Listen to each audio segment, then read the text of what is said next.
അടിച്ചു ഫിറ്റായി വഴിയിൽ കിടന്ന നടിമാർ. ഉർവശി ഒരു പ്രോഗ്രാമിനെത്തിയപ്പോൾ അമിതമായി മദ്യപിച്ചിരുന്നു. അമിതമായി മദ്യപിച്ചത് കൊണ്ട് ഉർവശിക്ക് സംസാരിക്കാൻ പോലും പറ്റിയിരുന്നില്ല. സംഗീത മോഹൻ. സീരിയൽ നടിയായ സംഗീത മോഹനും അമിതമായി മദ്യപിക്കുന്ന ഒരു നടിയാണ്. മദ്യപിച്ച് റോഡിൽ കിടന്ന് താരം പോലീസുകാരുമായി വാക്കുതർക്കമുണ്ടായിട്ടുണ്ട്. ശ്രീവിദ്യ അമിതമായി മദ്യപിച്ച് ഹോട്ടലിൽ കിടന്ന് പ്രശ്നമുണ്ടാക്കിയിട്ടുണ്ട്. ഫിലോമിനയും അമിതമായി മദ്യപിക്കുന്ന ഒരു നടിയായിരുന്നു. ശ്രുതി ഹാസൻ. കമൽ ഹാസന്റെ മകളായ ശ്രുതി ഹാസനും അമിതമായി മദ്യപിക്കുന്ന ഒരു നടിയാണ്. ശ്രുതി ഹാസന്റെ അമിതമായ മദ്യപാനം കാരണം താരത്തിന് പലതരത്തിലുള്ള അസുഖങ്ങളും പിടിപെട്ടിരുന്നു. നയൻതാരയും പാർട്ടികളിൽ മദ്യപിക്കുന്ന ഒരു നടിയാണ്.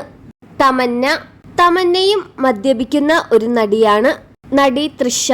തമിഴ് സിനിമകളിലെ ഒരു പ്രധാന നടിയായ തൃഷയും പാർട്ടികളിൽ മദ്യപിക്കുന്ന ഒരു നടിയാണ്. സാവിത്രി. തെലുങ്ക്, തമിഴ് സിനിമകളിലൊക്കെ അഭിനയിച്ച നടിയാണ് സാവിത്രി. താരത്തിന്റെ അമിതമായ മദ്യപാനം മൂലമാണ് താരം മരണപ്പെടുന്നത് തന്നെ. റിമിയും അമിതമായി മദ്യപിക്കുന്ന ഒരു നടിയാണെന്നാണ് സിനിമയിലുള്ള ഒരു നടി പറഞ്ഞത്. ഗാനമേളകളിലൊക്കെ റിമിയുടെ എനർജി മദ്യപാനമാണെന്നാണ് അവർ പറഞ്ഞത്.